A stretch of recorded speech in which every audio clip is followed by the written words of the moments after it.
In the cold gulf between galaxies, where even the Ostromokon's light faded into shadow, space itself trembled. There was no warning, no sign to herald the catastrophe, only a sudden stillness as though the void had drawn in a final breath. Then, like the splitting of ancient stone beneath unbearable strain, reality screamed. The rupture tore itself into existence with the soundless violence of a collapsing star. Where there had once been emptiness, a vast wound appeared, a jagged whirlpool of black and violet fire. Warp light bled into the materium, twisting and coiling like the tendrils of a great and hungry beast. Astropaths across 1,000 systems fell writhing in their sanctums, clutching at their skulls as their sight was consumed by a vision of a monstrous gauntlet descending from the darkness. Entire choirs burned alive, their voices raised in one final note of terror, before silence claimed them. Aboard the Imperial frigate Vigilant Resolve, stationed near the barren moons of the Hesteron Reach, alarms blared. Gunners rushed to stations. Tech priests chanted Benharic prayers to appease their machine spirits, and the ship's captain gazed at the impossible phenomenon on the view screen. It's not the warp," he stammered, his voice trembling. "It's something else. Emperor Preserver." The crew stared as the rift widened, vomiting streams of multicolored lightning into the void.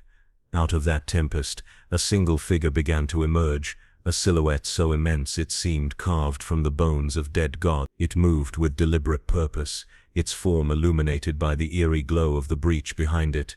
The figure stepped forward, and the light revealed a being unlike anything the Imperium had ever catalogued. Towering, broad-shouldered and clad in armor of deep gold and dark purple, it radiated a gravity that felt physical, pressing down upon all who beheld it.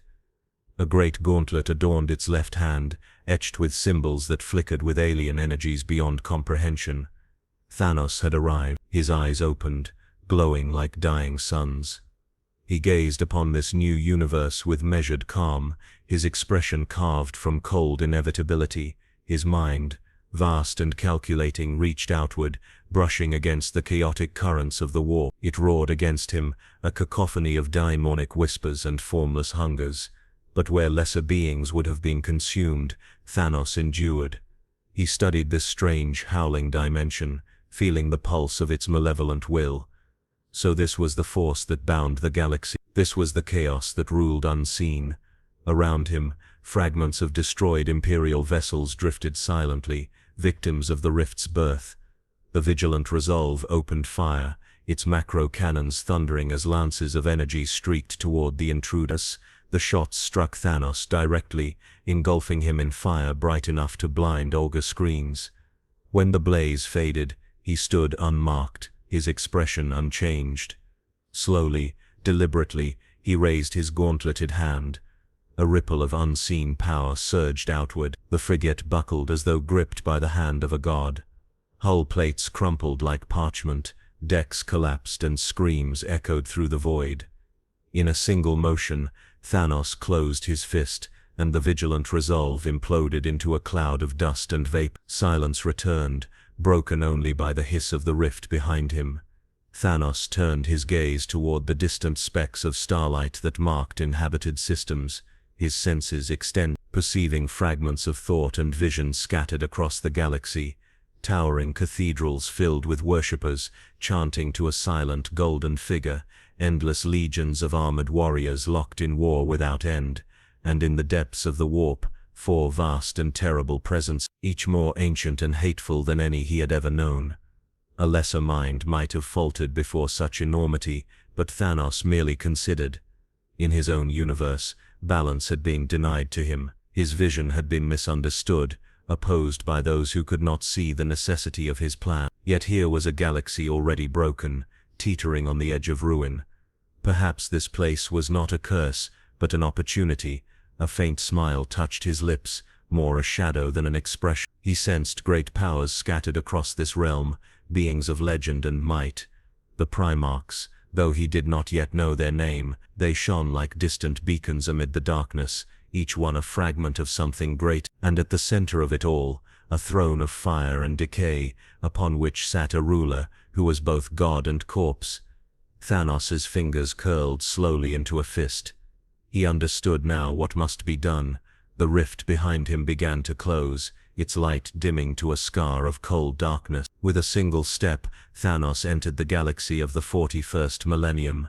Worlds would burn, empires would tremble, and ancient destinies would be rewritten. Far away, on Terra itself, the golden throne flickered for the briefest instant. Within the labyrinthine halls of the imperial palace, the emperor's withered form stirred, though none saw it. And in the warp, the chaos gods turned their gaze toward the intruder, their laughter rolling like thunder across eternity. The game had begun. The stars stretched endlessly before him, yet to Thanos they were not scattered lights in an infinite void, but pieces on a vast and intricate board. Each system, each world, each empire was a fragment of a whole that had long since collapsed under its own weight. As he drifted silently through the warp-battered reaches of this new galaxy aboard a commandeered vessel of alien design, his mind pieced together what he had learned. The raw data had come swiftly, like a flood of unfiltered visions forced into his consciousness when he first brushed against the warp. At first it had been chaos, millions of voices screaming, the tangled threads of fate twisting and unraveling. Countless mortal lives lived and extinguished in an instant. Lesser beings would have been driven to madness by even a heartbeat within that storm, but Thanos' will was unbreakable. He had endured the Infinity Stones themselves, he would not falter before mere whispers. He sifted through the noise with patient precision, until order emerged from disorder, a decaying Imperium ruled by fear and a corpse god whose worshippers called him divine, while he rotted upon a throne that devoured souls by the thousands each day. A priesthood of machines clinging to ritual in place of understanding, and a galaxy perpetually at war with itself. It was a realm defined by excess and imbalance, its inhabitants blind to their own doom. He understood now why the warp had recoiled at his arrival. This universe was a wound that never healed, and the warp was its infection made manifest. The so-called Chaos Gods were nothing more than parasites, feeding on emotion, conflict and suffering. He had seen the truth of them in the visions they cast at him, a roiling sea of rage, desire, decay, and deceit, each presence towering yet hollow, powerful yet dependent. They were not omnipotent, they were hungry, and hunger Thanos knew could be controlled.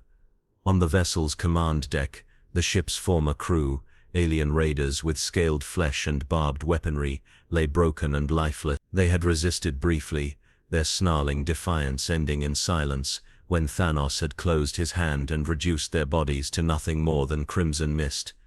Now he stood alone at the controls, the ship obedient to his will. Through its systems he listened to intercepted Imperial broadcasts, their voices strained and urgent. Entire sectors were on high alert.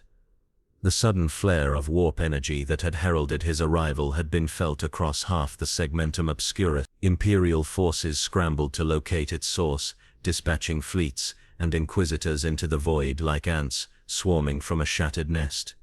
Already they spoke of omens and prophecy, of daemons unleashed and worlds imperiled.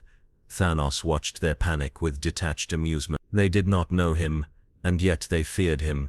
Fear was a useful tool. He leaned over the ancient, rune-covered console, his immense form casting a long shadow across the chamber. Holographic projections flickered to life, revealing maps of the galaxy and streams of tactical data. He studied the patterns of war and conquest that scarred this realm. There were thousands of factions, but one name appeared again and again, towering over all others: the Primarchs. From the fragments he had gathered, these beings were the pinnacle of imperial design, forged by the Emperor himself in an age when humanity's reach had been unmatched. Each was a warrior, a leader, a living weapon, whose mere presence could turn the tide of battle. But they were scattered, fractured by civil war and millennia of strife. Some ruled, some slumbered, some had vanished into myth, and some had been lost to darkness entirely. Thanos saw immediately what others could not. The Primarchs were not merely relics of a bygone age. They were keys. Individually, they wielded extraordinary power, but together they represented something greater. A unity long lost, a balance shattered before it could ever be realized. He envisioned them standing at his side, their might aligned to his purpose. With their strength bound to his will, the very fabric of this galaxy could be remade. not through endless, meaningless war, but through decisive, calculated action. No more stagnation, no more unending conflict to feed the parasites of the warp. With the Primarchs, he could impose order, but to gather them, he would need more than brute force. Many of these legendary figures were loyal to the Imperium, bound by oaths to the withered corpse upon the golden throne. Others had fallen to the embrace of chaos, and would see him only as a rival to be destroyed. Thanos' gauntlet-clad hand flexed slowly as he considered the challenge. He did not require their loyalty at first. Willing or unwilling, they would serve his vision. He had bound entire worlds to his cause before. He would do so again. He would shatter their illusions, strip away their delusions of freedom or divinity, and leave them with only the truth. That balance was inevitable, and he was its instrument. From the shifting currents of the warp came faint laughter, mocking and cruel. The Chaos Gods had begun to take notice of him. They whispered in voices, as old as creation, offering temptation, threats, bargains. Thanos ignored them. He did not bargain with parasites. Instead, he turned his thoughts to the greatest obstacle of all, the Emperor himself. The Emperor's shadow lay across every corner of the Imperium, his silent will enforced by faith and terror. Though his body was broken, his power was immense. Thanos could feel the distant pulse of that power even now, a dim golden light flickering through the warp like the heartbeat of a dying sun. To challenge such a being directly would be folly, even for him. But to outmaneuver him, to strike not at the throne itself, but at the foundations upon which it stood, that was possible. Thanos' plan took shape in his mind, a design vast enough to encompass the whole of this fractured galaxy. He would move unseen at first, a shadow among shadows. He would seek out the Primarchs one by one, bending them to his cause by reason, by power, or by force. And when the time was right, when the board was set and every piece placed to his advantage, he would strike not merely to conquer, but to reshape existence itself. The gauntlet on his hand glimmered faintly as if in answer to his thoughts. He regarded it for a long moment, then turned his gaze outward to the star map before him. There, marked by imperial glyphs, lay his first destination, a realm of towering fortresses and endless fleets, ruled by a warrior king, whose name resounded like a clarion call across the stars. A single word passed from Thanos' lips, quiet yet absolute: Gilliman. The ship's engines roared to life, and the stars began to shift. The game had begun, and Thanos intended to play it to the end. The vessel cut through the void like a silent blade, its hull shrouded by cloaking fields stolen from a Xenos craft that Thanos had reduced to debris mere hours after acquiring it. He moved with the patience of a predator, his approach masked from the endless augurs of the Imperium. Before him lay the cradle of humanity's dominion, the heart of a sprawling empire that consumed entire sectors to sustain itself. Terra, ancient and rotting, the jewel of a broken crown. From orbit, the world was a living scar. Once green continents had long since been buried beneath layer upon layer of hive sprawl, the very bones of ancient civilizations entombed under countless millennia of progress and decay. Great tectonic plates of ferrocrete rose like mountain ranges, studded with cathedrals, whose spires reached for the heavens, as if in eternal supplication. Oceans had been boiled away, replaced by seas of ash and industrial runoff. Even from the cold emptiness of space, Terra exuded a sense of claustrophobic despair. Thanos stood at the viewing port, his immense hands clasped behind his back, and studied the planet with the same detached precision with which a master strategist studies a battlefield. He could feel it even from here, the heartbeat of the Golden Throne, a faint rhythmic pulse reverberating through the warp. It was a dying light yet unimaginably vast, a psychic beacon, built from the suffering of uncounted billions. The closer his vessel drifted, the more clearly he perceived it. He saw not with his eyes but with a deeper awareness, a perception honed by centuries of conflict and sharpened by his brief communion with the warp. Through that perception, the Emperor appeared to him, not as the Imperium's citizens envisioned him, radiant and divine, but as he truly was: a withered husk, entombed upon a machine of impossible complexity, bound by a million cables and conduits that drank the souls of the faithful like wine. And all around this decaying god, his subjects labored in blind devotion, Thanos descended in secret, his ship landing within the labyrinthine wreckage of a forgotten manufactorum, far from the primary spaceport. He moved unseen through the underhive, his form cloaked by technology, beyond the comprehension of those who glimpsed only flickers of his passing. Terra was a world that devoured its own children. Entire populations were born and died without ever seeing the sky. As he walked its streets, Thanos beheld the full measure of the Imperium's rot. Pale, hollow-eyed workers marched in endless lines toward labor pits, their bodies broken by ceaseless toil. Priests in ragged finery chanted prayers to deaf machines, blessing gears with incense and blood. Enforcers patrolled like predators, their shock mauls striking down any who faltered. The very air was heavy with ash, and the metallic tang of decay. Thanos moved among them as a ghost, unseen and unacknowledged. To him, these people were not enemies nor allies. They were evidence of an empire so vast, it had forgotten the purpose of its own existence.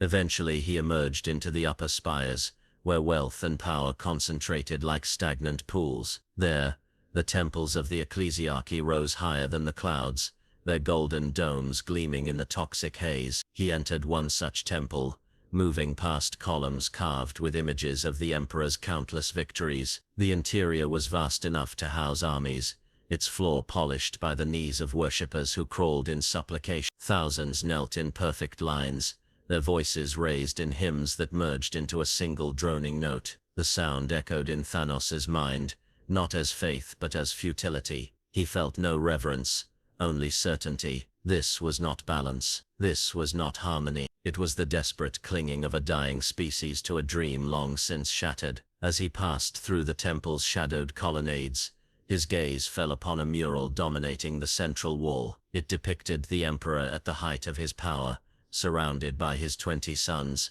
the Primarchs. Each was rendered in immaculate detail, a figure of myth and legend. Thanos studied the image for a long moment, memorizing their faces. One of these would be his first target, Robert Gellerman, the avenging son, Lord of Ultramar. He turned away from the mural and continued his ascent, passing deeper into the inner sanctums of the Imperial Palace. His movements were measured and precise, evading detection with methods the Imperium could neither predict nor counter. He walked past entire legions of custards and regiments of palace guards, without so much as a whisper of his presence. At last, he stood before the Sanctum Imperialis. Beyond those colossal gates lay the golden throne itself. Even here, outside the chamber, he could feel its presence, a psychic heat that pressed against his mind, vast and unrelenting. Through that heat came the faintest trace of a will immeasurable in scope. For the briefest instant he thought he felt the Emperor's attention brush against him. It was like being seen by a star,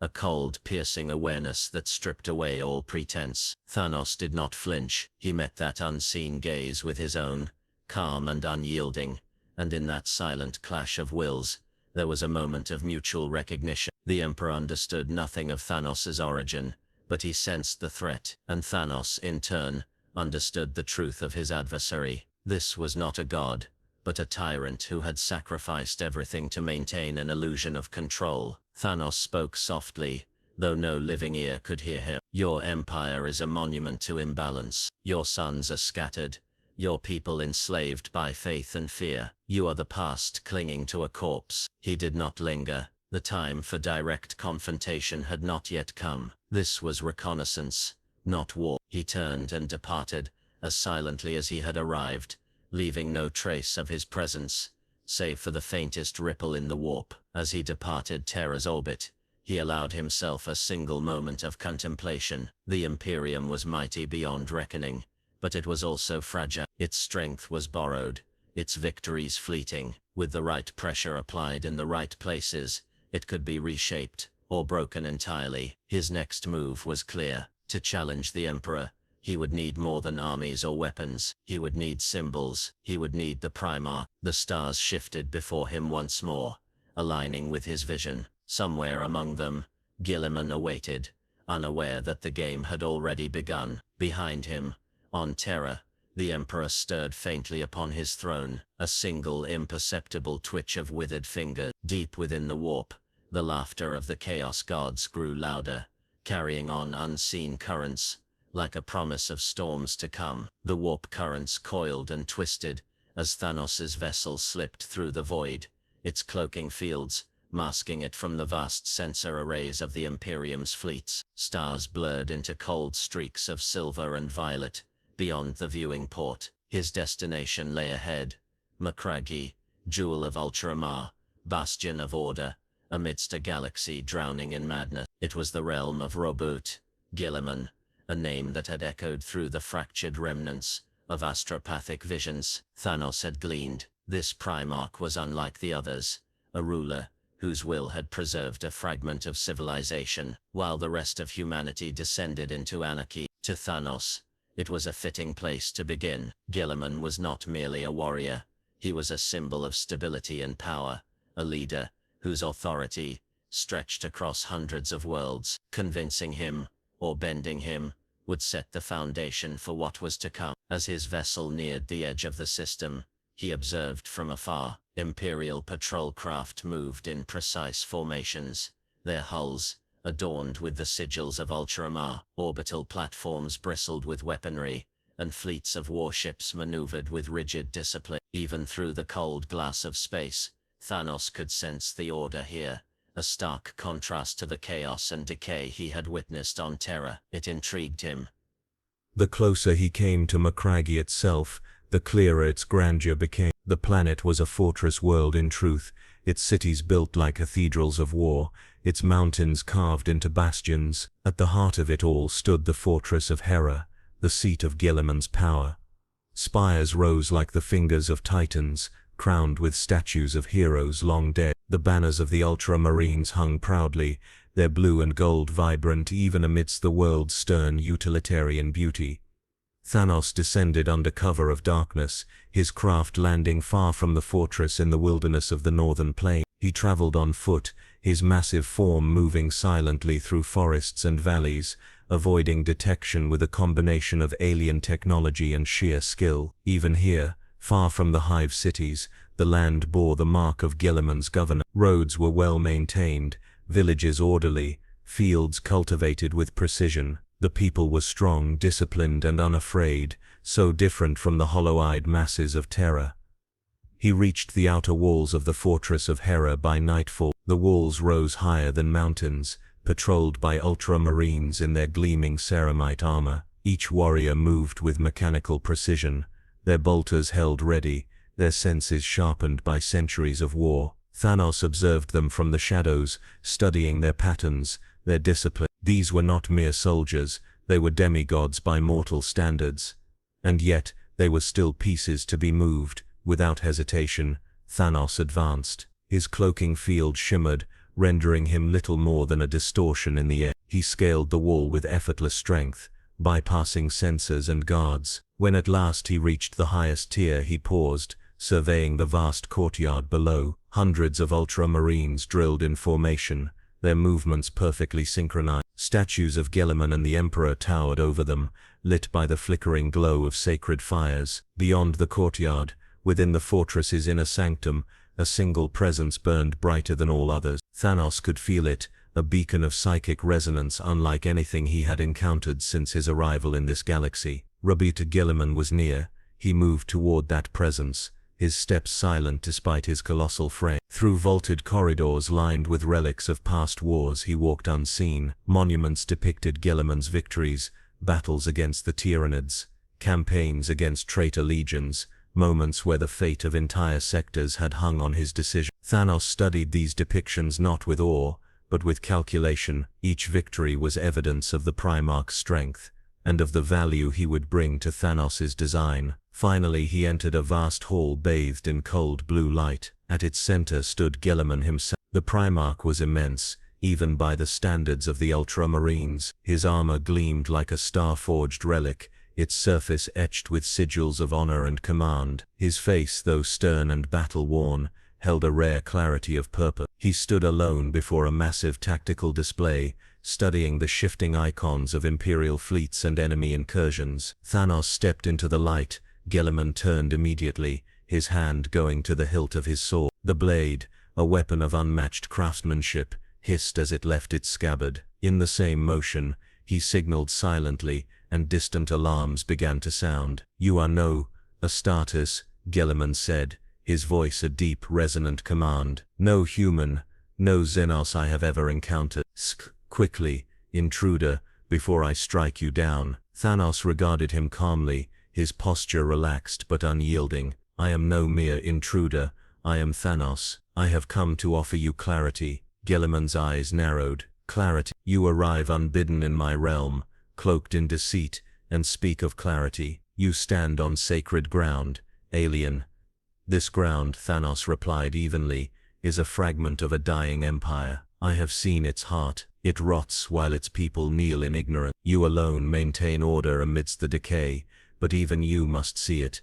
This Imperium cannot endure." The Primarch's grip tightened on his sword. "The Imperium endures because we will it so, because we fight. You presume much to lecture me on matters you cannot comprehend." "On the contrary," Thanos said, stepping closer, his towering frame casting a shadow across the chamber. "I comprehend all too well. I have witnessed civilizations fall, worlds burn, and empires crumble beneath the weight of their own excess. This galaxy is no different. War without end, feeding powers that grow fat on your people's suffering. Chaos is not merely an enemy, it is the inevitable consequence of imbalance." Gilliman's expression hardened but doubt flickered, almost imperceptibly, in his eyes. Thanos pressed forward. "You seek to save humanity, but you cannot do so alone. Your brothers are scattered, lost, corrupted. Bring them together, and this galaxy can be remade. Serve me, and I will show you the path to balance." At that, Gilliman's composure cracked. His voice rose, sharp and cold. "Serve you? I serve only the Emperor. Whatever your intentions, alien, they're irrelevant. You will not corrupt me with honeyed words." A sudden tremor shook the hall, as Ultramarines stormed toward the chamber, their heavy boots pounding like thunder. Gilliman raised his sword, ready to strike. Thanos did not flinch. He raised his gauntleted hand, and for a moment the air shimmered with power. The approaching warriors froze mid-step, suspended, as though time itself had paused. Gilliman's eyes widened, his breath catching, as he felt the immensity of Thanos's will. "This is not corruption," Thanos said softly, his voice like a blade drawn across stone. "This is inevitability." Before Gilliman could respond, Thanos released the hold and vanished into shadow, leaving only silence and a single echoing promise. The first move had been made, and the game was far from over. The night winds of Macragge still howled in the distance as Thanos's vessel slipped away under cover of darkness,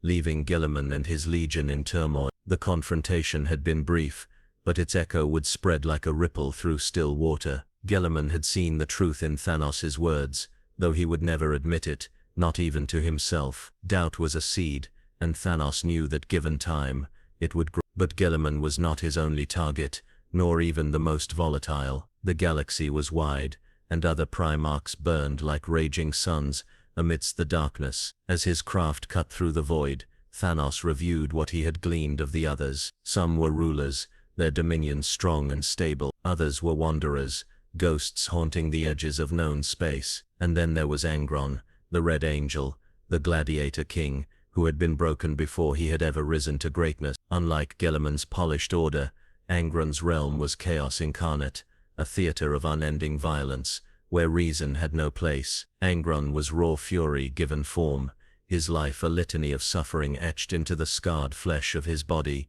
and the twisted machinery buried within his skull. The butcher's nails, as they were called, gnawed ceaselessly at his mind, driving him into endless rage. Where Gilliman sought to build, Angron sought only to destroy. He was the embodiment of imbalance, a living weapon of unbridled bloodshed. To Thanos, that made him dangerous and useful. The world of New Syria was Angron's cradle, and his curse. Though the Primarch now commanded the World Eaters across countless campaigns, his legend had begun in the fighting pits of that forsaken planet. It was there Thanos descended, guided by faint warp traces and scattered Imperial records. As his vessel entered orbit, he saw the world's surface seared by centuries of war. Entire continents were scarred with trenches, cratered by ancient bombardments. Cities rose like jagged teeth, surrounded by the bones of lesser settlements ground to dust beneath war machines. Even from space, the screams were palpable.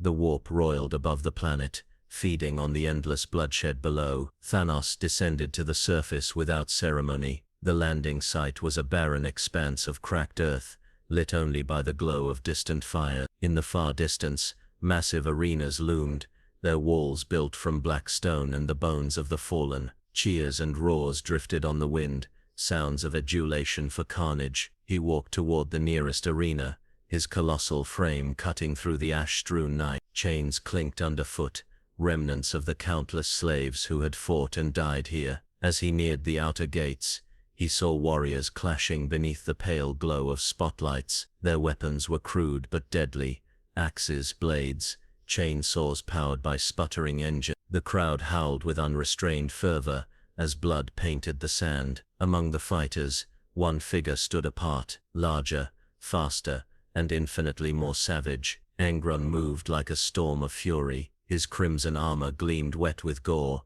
his twin chain axes roaring as they tore through flesh and bone. His face was a mask of hatred, his eyes glowing with a feral light. The butcher's nails pulsed visibly beneath the skin of his scalp, sending shuddering spasms through his massive frame.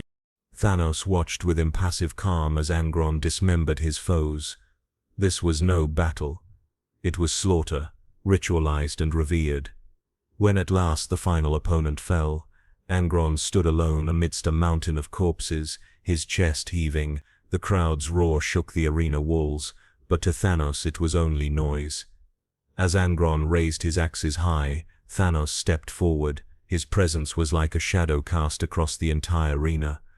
The crowd fell silent, confusion spreading through their ranks. Even Angron paused, his nostrils flaring as he turned toward the intruder. "Who dares?"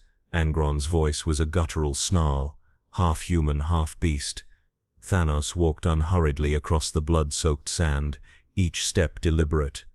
"I am Thanos. I have come to free you." Angron laughed, the sound harsh and broken. "Free me, fool. Nothing can free me from the nails." He slammed the hafts of his axes together, sending a spray of gore into the air. "I am rage. I am destruction. I need no savior." Thanos stopped a mere few paces away, towering even over the Primarch's immense form. "You are a weapon forged in torment," he said, his voice calm yet carrying across the arena. "Your masters placed those chains in your mind to control you. Even now, you think you fight for your own will, but you are their slave. The nails do not empower you, they diminish you." Angron's growl deepened, his muscles tensing. The crowd began to murmur, uncertain. "I know the weight of chains," Thanos continued, his gaze unflinching. "I have broken them before, and I can break yours." For a heartbeat, the words seemed to reach Angron. His breath hitched, his axes lowering slightly. Then the nails screamed in his skull, drowning out reason. With a bellow that shook the very arena, he charged. The ground cracked beneath his feet as he swung both axes in a lethal arc. Thanos moved with inhuman speed, catching one axe with his gauntleted hand. The weapon screeched as its teeth met unyielding metal. Angron snarled and struck with the other, but Thanos twisted, wrenching him off balance. Their clash was a storm contained within stone walls, power meeting power, rage colliding with calculation. "You fight because the nails demand it," Thanos said, his voice steady even as their struggle tore the arena apart. "But imagine fighting because you chose to." Angron roared again, driving Thanos back with a flurry of blows. The mad titan absorbed each strike, his immense strength matching the Primarch's fury. Finally, with a surge of effort, he hurled Angron across the arena. The Red Angel crashed into the wall, stone and bone shattering around him. The crowd screamed in panic as the arena began to collapse. Thanos strode through the chaos, his gaze fixed on Angron. The Primarch rose, his breath ragged, the nails pulsing wildly. "Join me," Thanos said, extending his hand. "Not as a slave to rage, but as a conqueror. Together, we will break this galaxy's chains." Angron's chest heaved. For a moment, something almost human flickered in his bloodshot eyes. Then, slowly, he reached forward. Their hands met, crimson and gold clasped in uneasy alliance. Far above, the warp rippled with dark amusement. In the shadows unseen, the Chaos Gods stirred, their laughter echoing like distant thunder. One Primarch had been touched by the Mad Titan's will, and others would soon follow. The air aboard Thanos' vessel thrummed with restrained violence. Angron stood near the rear of the command deck, his massive form coiled like a predator barely held in check. His armor still dripped with the blood of those he had slaughtered, and his breathing came in jagged bursts as the butcher's nails gnawed endlessly at his mind. Yet for the first time in centuries, a thread of hesitation ran through his thoughts. Thanos' words lingered, cutting through the constant haze of rage, like a blade drawn across scar tissue. Thanos himself sat at the center of the chamber, utterly calm, his vast frame dwarfing the ornate command throne he had claimed. His gauntleted hand rested lightly on the armrest, fingers tapping in deliberate rhythm. His gaze was fixed not on Angron, but on the void beyond the viewing port, where warp storms boiled and twisted. "They will come," he said softly, his deep voice carrying an unmistakable certainty. Angron snarled, turning toward him. "Who? Speak plainly, alien. I tire of your riddle." His grip tightened on the haft of one chain-ass, the weapon growling in mechanical hunger. "The masters you unknowingly serve," Thanos replied, his tone unchanging. "The parasites who feast upon every drop of blood you spill. The warp stirs because I have disrupted the balance they depend upon. With you at my side, their plans unravel." As if to punctuate his words, the viewing port shuddered as an unseen force slammed against the ship's hull. Lights dimmed, and the air grew cold. Shadows thickened unnaturally, and a low whispering sound rose from every corner of the chamber. Angron's head snapped up, his teeth bared. "I know this feeling." The nails scream louder in their presence. Thanos rose slowly to his full height, his silhouette framed by the seething light of the warp storm outside. "Chaos." The word was spoken like a judgment. A tier in reality opened before them, raw and jagged. From it emerged forms that defied mortal comprehension. Demons poured forth, their shapes shifting like nightmares half-remembered. Some bore the marks of Khorne, towering beasts of muscle and brass, their axes dripping with fire and ichor. Others shimmered with Turnch's impossible geometries, their many eyes blinking in discordant rhythm. The warp entities howled, their voices merging into a chorus of hunger and rage. Angron roared in answer, his own fury amplified by the nails, until it became a palpable force. He leapt into the fray, his chain axes spinning arcs of crimson light as they bit into demonic flesh. Every blow he struck was met with answering shrieks, the clash of rage against rage filling the chamber with thunderous echoes. Thanos did not charge blindly as Angron did. Instead, he moved with deliberate precision, each strike of his gauntlet a calculated act of annihilation. When a bloodletter lunged, its blade a blur of brass, Thanos caught its throat and crushed it to vapor with a single squeeze. When a Turnchian horror attempted to engulf him in a storm of sorcerous flame, he merely raised his hand, and the attack unraveled into harmless motes of light. "Do you see them, Angron?" he called over the din of battle. "These are your true masters.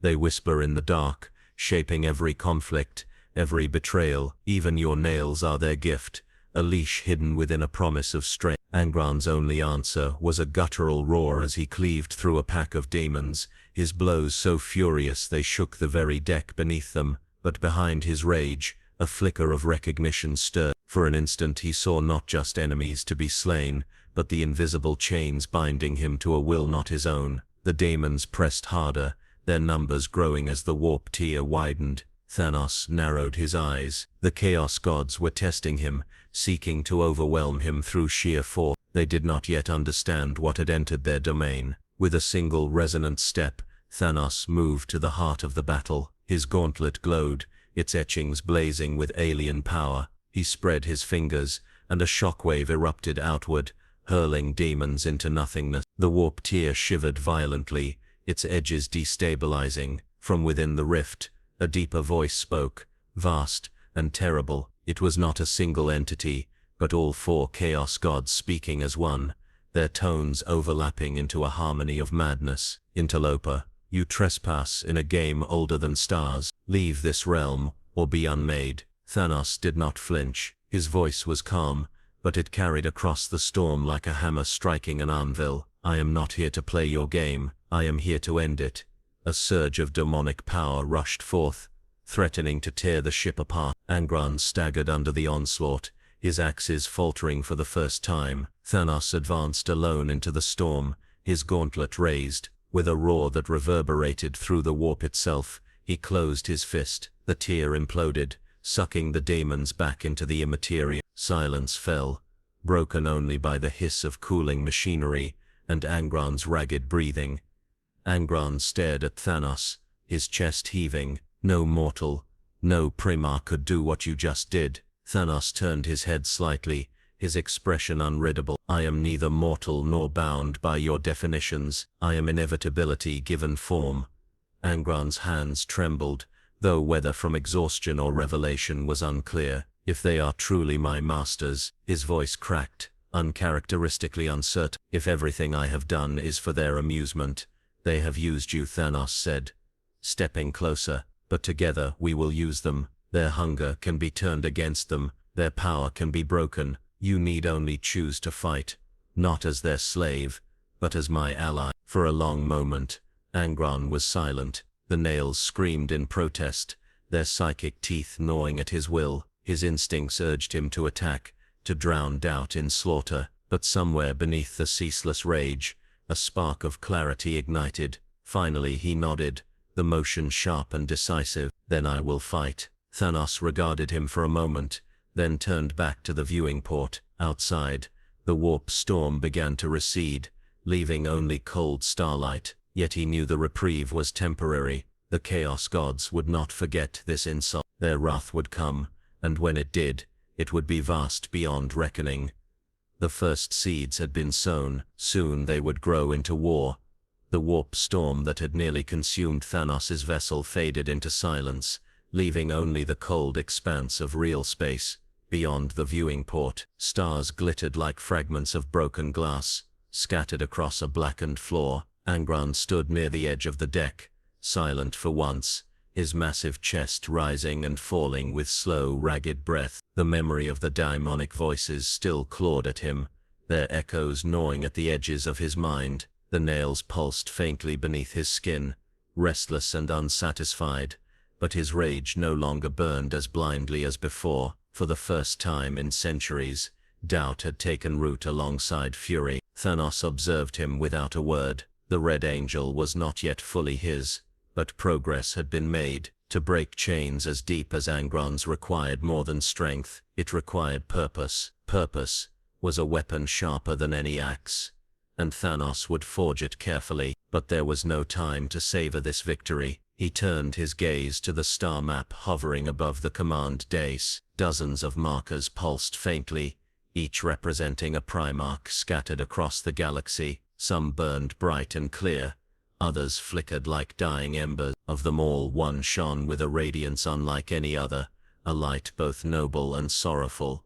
Sanguinius, the Angel of Ba. Thanos had seen glimpses of him in the visions granted by the warp, a towering figure with wings like burnished gold, standing defiant against darkness, his eyes shadowed by a grief too deep for mortal comprehension. Even the Chaos Gods whispered his name with unease. Where Angron embodied fury and Galaman embodied order, Sanguinius was hope itself, a hope the galaxy no longer deserved. That made him dangerous. Where are we going now? Angron growled, his voice like stones grinding together. His chain axes hung at his sides, their teeth dulled but eager for blood. To a world unlike this one, Thanos replied, his tone measured. A place where even war cannot erase beauty. We seek another of your brothers, a warrior, who fights not only with his blade, but with the hearts of those who follow him. Angron spat onto the deck. He will not join you. None of them will. They will, Thanos said simply. By choice, or by necessity. The vessel shifted course, cutting through the void at impossible speed. Days bled into nights, though time aboard the ship was marked only by the distant hum of engines, and the quiet tension between its two passengers. Angron prowled the corridors like a caged beast, snarling at the walls, his rage barely held in check. Thanos remained a constant, immovable presence, his focus fixed on the plan unfolding in his mind. When at last the vessel emerged from the warp, the Baal system stretched before them. Baal itself hung in space like a crimson jewel, cracked and weathered by ages of hardship. The planet's surface was scarred by ancient radiation storms, its oceans long since evaporated, leaving vast deserts of rust-colored sand. Above it orbited Baal Secundus and Baal Primus, moons hollowed into vast fortresses. Even from orbit, the signs of recent devastation were clear. Tyrannid hive fleets had once descended upon this system like locusts, leaving only ruin in their wake. Yet life clung stubbornly to the remnants, and at the heart of it all stood the Blood Angels, a chapter forged in Sanguinius's image, their resolve unbroken even when their numbers had been decimated. Thanos' eyes narrowed as he studied the world below. A people who survive because they refuse to surrender, admirable but fragile. Fragile things break easily, Angron said, baring his teeth in something like a grin. They also inspire others to fight harder. Thanos countered. His gaze shifted to the largest fortress monastery, a sprawling structure carved directly into the bones of an ancient mountain range, and their leader understands that better than most. The vessel descended in silence, cloaked against the watchful eyes of the Blood Angels' defenses. Thanos disembarked alone, leaving Angron behind with a single command: wait here.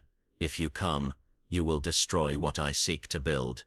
Angron snarled but obeyed, though the sound of his chain axes revving echoed through the ship like a threat. Baal's surface greeted Thanos with a blast of dry, searing wind. The sands shifted beneath his boots, carrying with them the faint scent of iron and ash. He moved steadily toward the fortress, his form cloaked in shadow. The closer he drew, the more acutely he felt Sanguinius's presence. It was not like Gaiman's disciplined precision or Angron's raw, uncontrolled fury. It was something higher, almost ethereal, a power tempered by compassion and sacrifice. Within the fortress, Sanguinius knelt alone in a vast, dimly lit hall. His wings, tattered yet still magnificent, were folded behind him as he prayed before a statue of the Emperor. His golden armor bore the scars of countless battles, and his face was a mask of calm serenity. Yet behind that serenity lay exhaustion, a weight born in silence. You have led them well, Thanos' voice echoed through the hall, deep and resonant. Sanguinius rose swiftly, his wings unfurling in a sudden blaze of light. His hand went to the hilt of his blade, but he did not draw it yet. His eyes narrowed, their depths unreadable. You are not of this Imperium, he said, his voice soft but edged with command. I felt your presence before you spoke, like a shadow creeping across my soul. Who are you?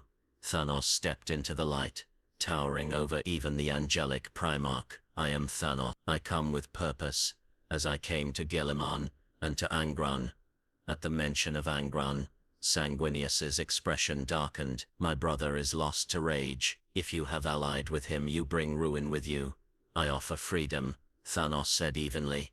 The Imperium is crumbling. Its people are slaves to a god who does not speak, to powers they cannot comprehend. Even you, Sanguinius, the most beloved of the Emperor's sons, are shackled by faith and duty. I seek to break those shackles.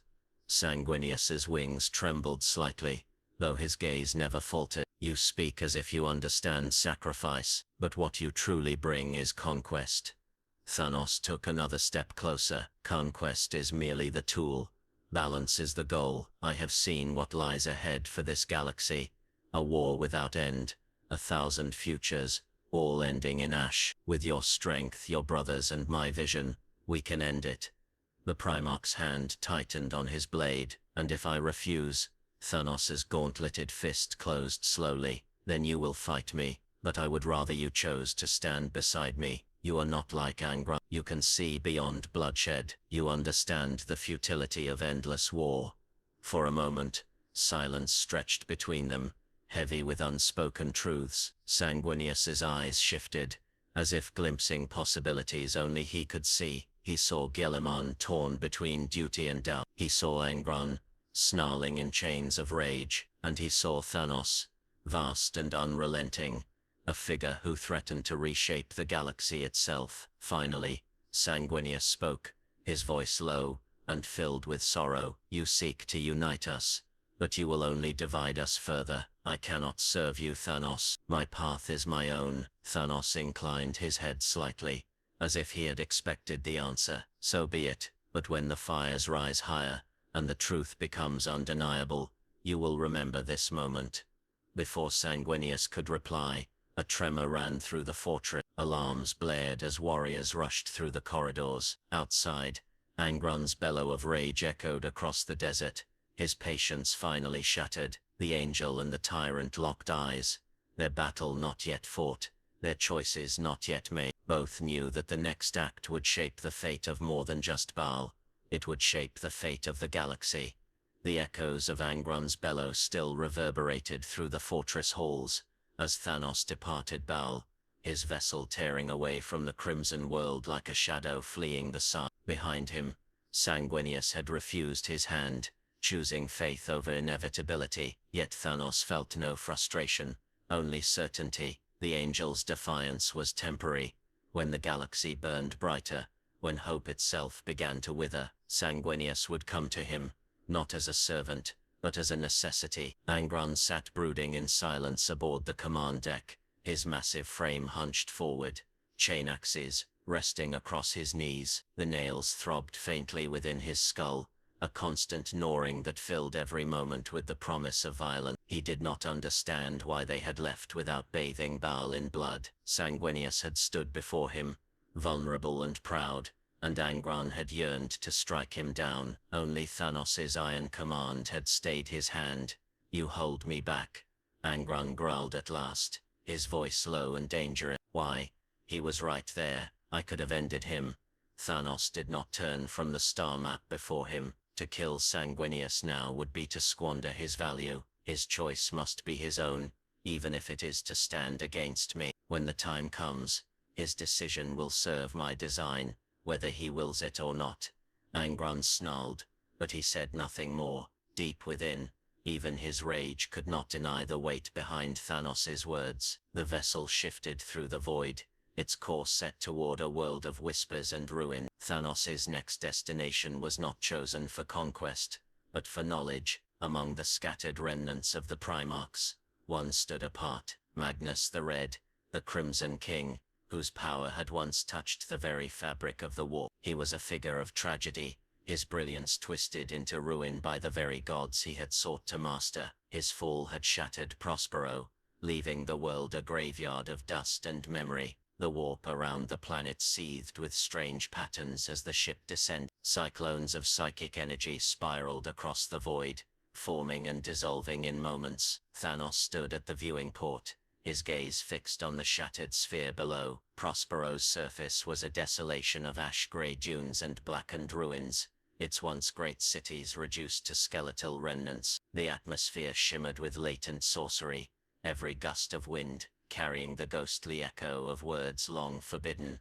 Angron spat in disgust. This place reeks of weakness. Only cowards hide in dust and shadow. This place, Thanos said quietly, was where knowledge was burned by ignorance, where fear triumphed over understanding, and where one of the greatest minds in this galaxy was broken. The ship touched down amidst the ruins of Tizca, the legendary city of glass and flame. Its spires had been ground to rubble, but fragments of their former glory remained.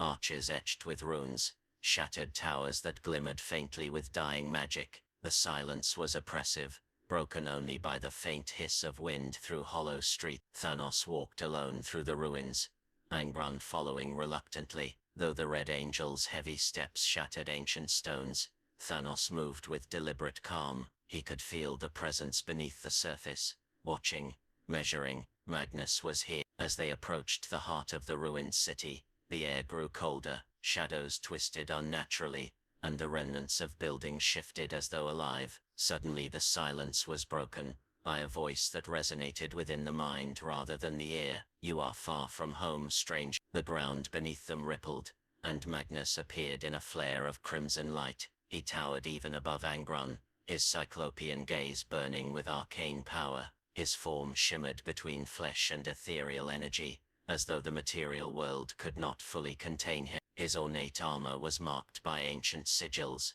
each one a scar from battles both physical and spiritual. Angron roared, chain axes raised, but Thanos lifted one hand and stilled him with a single gesture. "Magnus the Red," Thanos said, his deep voice cutting through the psychic haze. "I have come to speak, not to fight." Magnus tilted his head, studying Thanos with an intensity that bordered on invasive. "Few come to Prospero willingly, fewer still leave unchanged. You are no daemon, yet the warp recoils from you. What are you?" "A solution," Thanos replied simply. "I seek to break the cycle that has trapped this galaxy for millennia, to end the war that feeds upon itself." Magnus's laughter was bitter, like wind over broken glass. "The cycle cannot be broken. I tried once. I saw the truth too clearly, and for that my father cast me down." Prospero burned, because I dared to seek knowledge beyond his control. His voice rose, a tempest of grief and fury. "And now you come to me with promises of endings and beginning. Tell me, alien, what makes you different from the others who claim to offer salvation?" Thanos met his gaze without flinching. "Because I have no illusions of salvation. I do not offer hope, I offer inevitability. The Emperor seeks to rule, chaos seeks to consume. I seek balance." Magnus' eye narrowed. "Balance is a lie. The warp thrives on extremes, on love and hate, fear and faith. You cannot quiet the storm, you can only drown in it."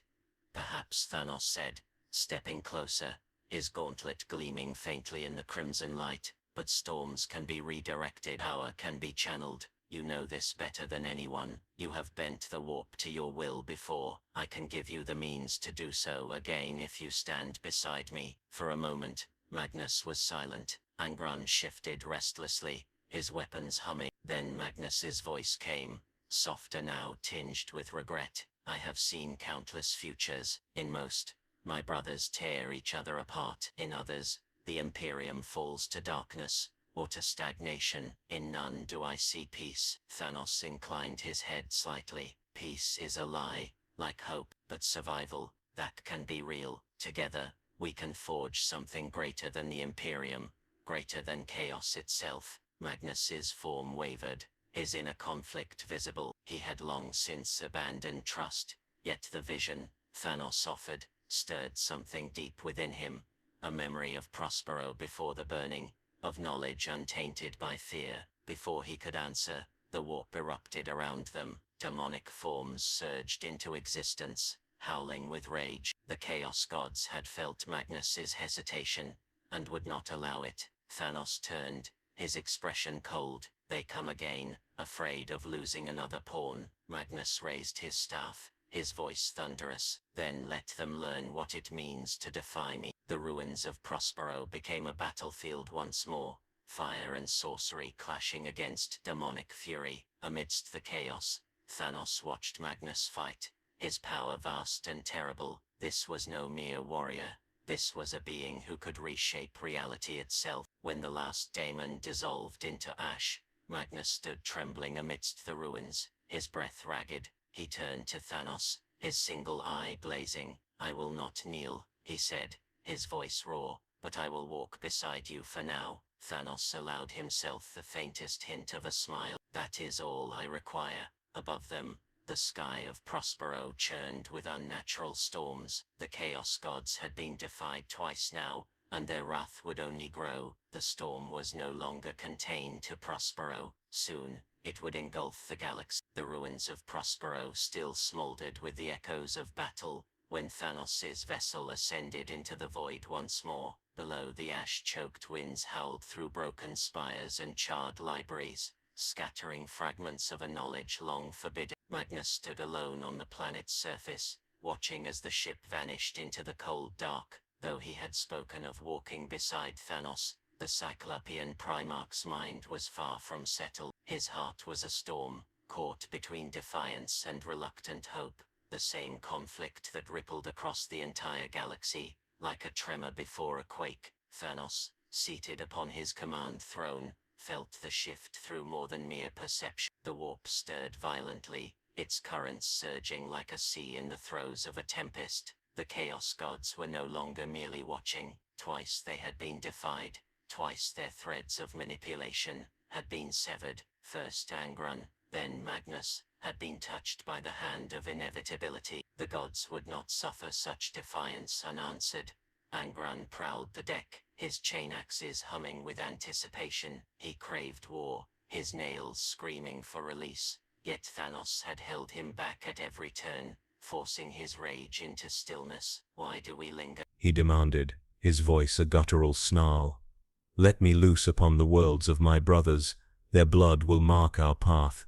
"Because blood without purpose is wasted," Thanos said calmly, his gaze fixed upon the hollow map of the galaxy sprawling before them. His gauntleted finger traced the path of the Eye of Terror, the yawning rift through which chaos poured into reality. "Others move against us even now. They will come not as scattered warbands or isolated champions, but as a tide."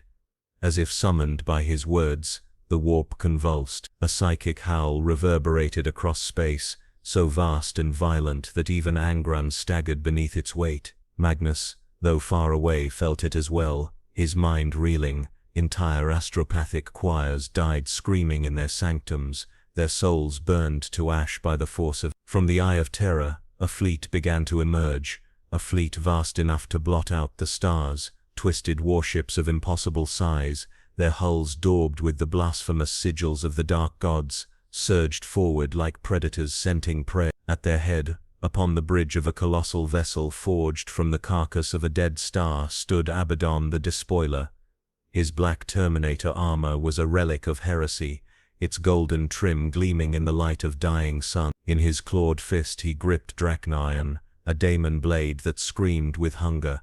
Abaddon gazed into the void, his single topknot swaying like a banner in a storm. His voice carried across his fleet, amplified by the will of the dark gods themselves. "Brothers of chaos, a new enemy rises, one who would steal what is ours by right. Twice now, he has spat in the faces of the gods, defying their will. Twice he has meddled in the destinies of the Primarchs. This cannot stand." The fleet roared back, a million voices raised in unholy fervor. The Black Crusade had begun. Abaddon's gaze turned inward, toward the warp itself. He could feel the rage of his patrons boiling within him. Khorne demanded slaughter. Tzeentch whispered of intricate plots unraveling. Nurgle crooned promises of decay eternal, while Slanius's laughter rippled like a silken blade. For once, they were united, not in harmony, but in shared hatred of a single interloper. "Thanos," Abaddon hissed the name like a curse. "I will bring you before the throne of chaos, your body broken, your will shattered, and when I am done, the galaxy will know the true master of destiny." Back aboard Thanos' vessel, Magnus's psychic voice reached through the void, a thread of thought woven with urgency. The eye churned. "Abaddon comes with the full weight of the gods behind him. Even you cannot stand against such fury alone." Thanos did not look away from the star map. "Alone, no, but I am not alone." His hand hovered over the glowing icons that marked his conquests thus far. Angron, simmering with barely contained violence at his side. Magnus, bound by tentative accord and unspoken ambition. Guilliman, still distant, still doubtful, but marked as the first seed planted in fertile soil. Even Sanguinius, though he had refused, was not beyond reach. "We do not fight merely to survive," Thanos said, his voice carrying the weight of inexorable truth. "We fight to redefine the game itself." Angron bared his teeth. "Then let me strike first. Let me lead the charge." "Not yet," Thanos replied. "Abaddon believes he comes to destroy me. He does not realize he comes to deliver what I need most: fear. The Imperium trembles when chaos rises. Its rulers will seek allies, even from the unthinkable, and in that desperation, they will reveal their true weaknesses." The ship descended toward a barren world at the edge of Imperial space, chosen as the staging ground for what was to come. Here, amidst jagged mountains and seas of obsidian glass, Thanos would make his stand, not as prey, but as the architect of a greater war. As they landed, the sky above them began to burn. Chaos warships emerged from the warp in terrible silence, their hulls wreathed in demonic flame. Abaddon's fleet had arrived. The ground trembled as drop pods slammed into the earth, disgorging legions of traitor marines, their armor painted in the colors of ancient heresies. Thanos stepped forward, his presence a monolith of calm amidst the chaos. He raised his gauntleted hand, and the air seemed to bend around him. "Let them come," he said, his voice carrying across the battlefield. "Every blade they raise, every scream they unleash, will only sharpen my design." The first wave struck like a storm. Angron hurled himself into the fray, his chain axes singing songs of carnage as he tore through the enemy lines. Magnus descended from the sky in a blaze of crimson fire, his staff unleashing storms of psychic annihilation. The battlefield became a crucible of rage and sorcery, brother fighting brother beneath a sky ripped apart by demonic fire. At the heart of it all, Thanos advanced steadily, his every step deliberate, inevitable. He struck not with wild fury, but with precision, each motion breaking the enemy's cohesion. Where he walked, chaos faltered. Far above, Abaddon watched the battle unfold. For the first time, uncertainty touched his expression. This was no mere warlord. This was something the galaxy had never faced before. The dark gods howled their fury into his mind, demanding victory. Abaddon's hand tightened on Drachnaion, the blade shrieking in response. "If this is his design," he growled, "then I will break." With a gesture, he unleashed his reserves. The full might of the Black Legion descended, turning the battlefield into an apocalypse of fire and blood. Thanos did not waver, even as the tide rose higher. He saw beyond it, past the immediate slaughter to the shape of the war itself. The Black Crusade was not an ending, it was a beginning. The seeds he had planted were already sprouting, watered by the blood of traitors and loyalists alike. Soon the galaxy would be forced to choose to cling to a dying past, or to embrace the balance only he could bring. As the sky split with warp lightning and the ground heaved beneath the weight of titans, Thanos closed his fist. The Black Crusade had come, but it would not end as chaos intended. It would end as he decreed. The battlefield burned like a wound carved into the flesh of the galaxy. The wreckage of Abaddon's first assault smoldered amidst mountains of ash and shattered war machines. Demonic ichor pooled in craters where Magnus's psychic storms had torn reality apart, and the air was heavy with the metallic tang of spilled blood. Across the plains, the broken bodies of traitor marines lay scattered like offerings to gods that had been denied their feast. The first clash had ended not in victory or defeat, but in something far more dangerous, a stalemate that left both sides hungering for escalation. Thanos stood at the center of the devastation, his form still and unmoving amidst the carnage. Around him, the remnants of his forces withdrew into formation, preparing for the next wave. His gauntlet glimmered faintly, resonating with an energy that seemed to drink in the chaos around it. He had allowed Abaddon to strike first, had even allowed the dark gods to believe they had dictated the terms of this war. Now, with their attention fixed entirely upon him, the next phase of his design could unfold. Angron emerged from a mound of bodies, his armor drenched in gore, his breath coming in ragged, guttural snarls. The nails within his skull pulsed with frantic rhythm, feeding on the slaughter he had wrought. His chain axes hung loose at his sides, their teeth clogged with fragments of bone. He approached Thanos like a predator barely leashed. "More," he growled, his voice cracked and broken. "I need more. Let me fight until there is nothing left to kill." Thanos turned slightly, his gaze calm and unflinching. "You will fight again soon enough, but first you will stand with your brothers." Angron spat at the ground. "Brothers? Gilliman is a coward, Sanguinius a dreamer, Magnus hides behind his sorcery. They are nothing to me. They are pieces of a whole you have yet to understand." Thanos, his tone carried no anger, only inevitability. "Together you are more than weapons. You are the pillars upon which this galaxy was built, and upon which it will be rebuilt." A ripple of energy stirred the air behind them as Magnus descended from the sky, his crimson form wreathed in warp light, his single eye burned with contained fury, and his staff crackled with power. The psychic storm he had conjured during the battle still lingered on the horizon, casting jagged shadows across the ruins. "You withhold truths even from us," Magnus said, his voice layered with both sound and thought. "I have seen glimpses of your plan, fragments of possible futures. You would gather us not as equals but as instruments." Thanos inclined his head slightly. "And do you object to being an instrument so long as the symphony you play is one of survival?" Magnus's fingers tightened on his staff, but he did not strike. He had seen too much in the warp to dismiss Thanos's words entirely. The galaxy teetered on the edge of annihilation, and even his vast power was insufficient to prevent it alone. Their tense exchange was interrupted by the distant roar of engines. High above, formations of ultramarine strike cruisers pierced the cloud cover, their hulls gleaming blue and gold. Drop pods streaked through the atmosphere like meteors, slamming into the scorched earth with thunderous impact. Gilliman had arrived. The avenging sun emerged from the first pod, his presence as commanding as the rising sun. His armor was immaculate, despite the journey, his blade gleaming with righteous purpose. Around him, squads of ultramarines formed perfect ranks, their discipline a living testament to Gilliman's ideal. Angron snarled, his chain axes revving to life. Finally, he spat, a foe worth tearing apart. "Hold," Thanos commanded, his voice cutting through Angron's rage, like a blade through flesh. The Red Angel froze mid-step,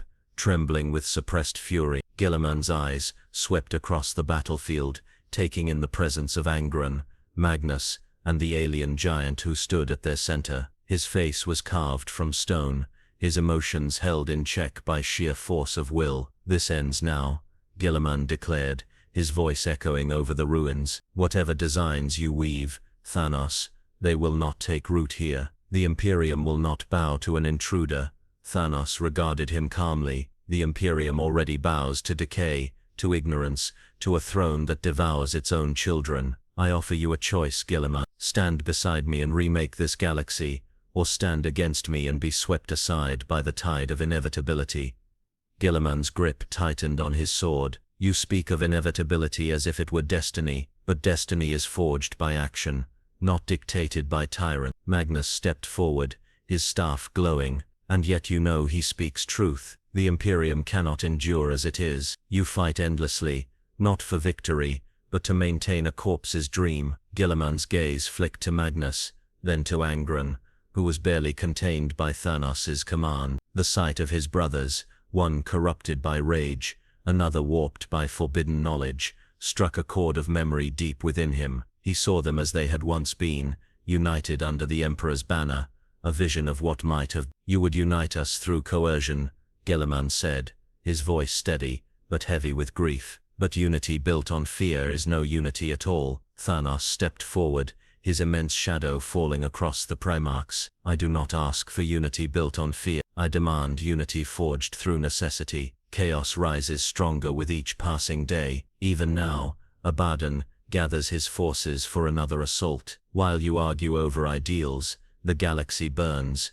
As if to emphasize his words, a tremor ran through the ground. In the distance, the sky darkened as more chaos ships pierced reality, their arrival heralded by warp lightning and dynamic shrieks. The second wave was coming, larger and more terrible than the first. Gilliman's jaw tightened. He turned to his ultramarines, who awaited his command with unwavering faith. He turned back to Thanos, his decision unspoken but inevitable.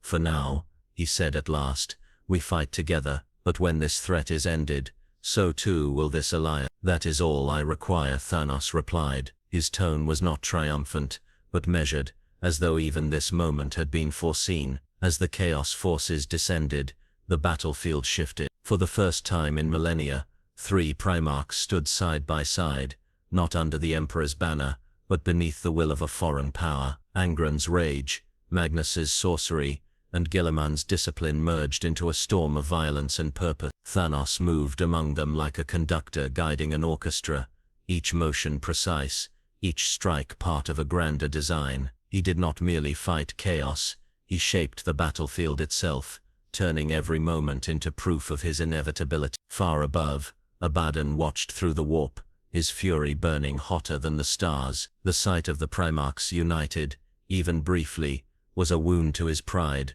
and a challenge to his gods. The Black Crusade roared on, but its shape had changed. The war was no longer chaos versus the Imperium. It was chaos versus something new, something unbound by ancient truths. And as the dust swirled around them, Thanos looked upon his gathered brothers and saw the beginnings of a throne not of ash, but of balance, a throne only he could claim. The battle raged until the stars themselves seemed to shudder beneath its fury. When at last the chaos forces broke and scattered, the battlefield lay silent, save for the crackle of burning wreckage and the low groans of dying warriors. The air was thick with ash and the bitter tang of ozone, a miasma of destruction that clung to armor and skin alike. The ruins were littered with corpses, both mortal and denomic, their twisted forms a testament to the scale of the conflict that had unfolded. Thanos stood amidst the wreckage, like a statue carved from inevitability itself, his presence unshaken by the devastation surrounding him. Around him, the three Primarchs he had gathered, Guilliman, Magnus and Angron, moved among the remnants of their forces, each burdened with thoughts they did not share. Guilliman's expression was as cold and unreadable as the marble statues of Ultramar, though a storm brewed beneath his calm exterior. Magnus's single eye burned with a conflicted light, his mind awash with visions of countless possible futures, most of them steeped in ruin. Angron, his weapons still dripping with gore, paced like a caged beast, the nails inside his skull demanding another war to feed upon. But even as Thanos' design began to take shape, far away, on Terra, a different battle stirred, a battle fought not with blades or armies, but with will and spirit. Deep within the impenetrable labyrinth of the Imperial Palace, the Golden Throne burned. Its machinery groaned and hissed as it devoured the souls of countless psychers, their bodies spent in the endless effort to keep the Astromachina alight. The air was thick with incense, and the reek of sanctified oil, heavy with the weight of 10,000 years of ceaseless vigil. Upon that throne sat the Emperor of Mankind, his body a desiccated husk bound to the machine that sustained his flickering existence. For centuries he had been silent, his will conveyed only through distant echoes, interpreted by priests and prophets, who could never truly understand him. But now, for the first time in ages, his mind stirred fully. The presence of Thanos had reached him even across the vastness of the warp. The alien's arrival had been like a dark comet streaking through the immaterium, a disruption so profound it threatened to unravel the delicate balance the Emperor had maintained for millennia. He saw the threads of Thanos' design reaching outward, touching his sons one by one, binding them to a purpose not his own. The Emperor's withered hand twitched, a movement imperceptible to the mortals who served him. His voice, though silent to the world, carried into the warp with a power that transcended the boundaries of flesh and machine. It sought a single soul, the one who might yet resist. On Baal, Sanguinius slept fitfully in the great hall of his fortress monastery. His warriors stood silent watch outside, their armor gleaming faintly in the dim light of torches. The angel's dreams were troubled, filled with visions of shadowed figures and burning skies. He saw his brothers locked in battle, saw Guilliman standing beside Angron and Magnus, while a golden hand reached desperately toward him, unable to touch. Above it all loomed Thanos, vast and unyielding, his gauntlet closing slowly around the galaxy like a fist. A voice broke through the chaos of the vision, low and resonant, filled with both sorrow and command. Sanguinius, the Primarch gasped and sat upright, his wings flaring wide. The hall around him dissolved into mist as the dream became something more. He stood now in a vast, endless plain of golden light, the air thrumming with the power of the warp itself. Before him a figure emerged, a towering form, clad in radiance, its features obscured by blinding brilliance. Though he could not see the face, Sanguinius knew at once who it was. "Father," he whispered.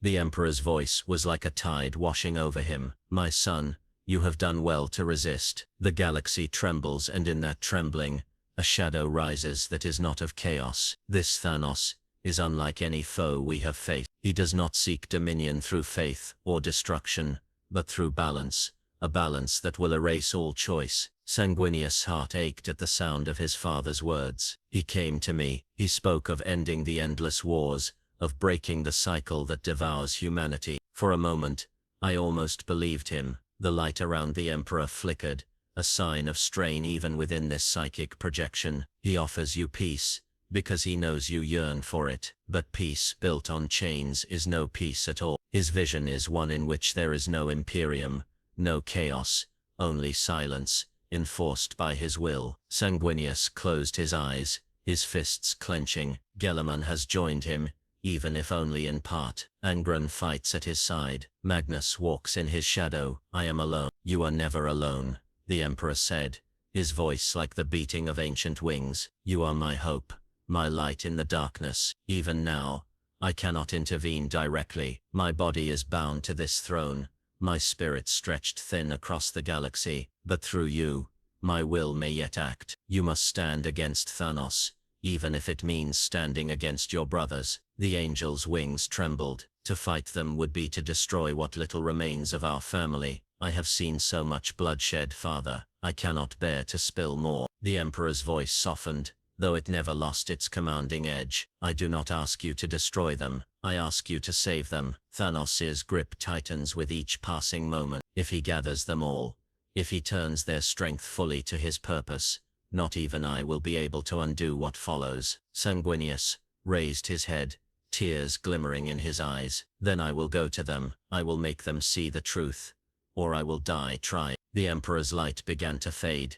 the vision unraveling. Go swiftly, my son. The galaxy hangs by a thread, and that thread is you. Sanguinius awoke with a gasp, the hall around him once again solid and real. His warriors rushed forward, concern etched into their faces, but he waved them back. Rising to his full height, he unfurled his wings, and strode toward the fortress gate. Far across the stars, Thanos stood upon the bridge of his vessel, watching as Gelaman, Magnus and Angron prepared for their next campaign. Though his face betrayed nothing, a ripple of unease stirred deep within him. Somewhere, in the depths of the warp, a force had shifted, a whisper he had not foreseen. For the first time, inevitability felt uncertain. Cadia stood, as it always had, a sentinel at the mouth of madness. Its vast fortress cities stretched across the world like jagged scars, their battlements forged in ages past, to hold back the tides of chaos, spilling from the eye of terror. The very soil was iron-hard from centuries of war, and beneath it lay layers of ancient bunkers, reliquaries, and catacombs, filled with the bones of those who had defended it before. Every stone of Cadia was a monument to defiance, a world that had never bowed, never broken. But even monuments could fall. On the bridge of his flagship, Abaddon the Despoiler gazed at Cadia with eyes burning like coals beneath his horned helm. His black Terminator armor was wreathed in baleful light, his daemon blade Draconian thrumming hungrily in his fist. Behind him stretched the full might of the Black Legion, and their allies, a fleet so vast, it blotted out the stars, accompanied by war bands of traitor marines, demonic hosts, and renegade Xenos, mercenaries bound by promises of slaughter.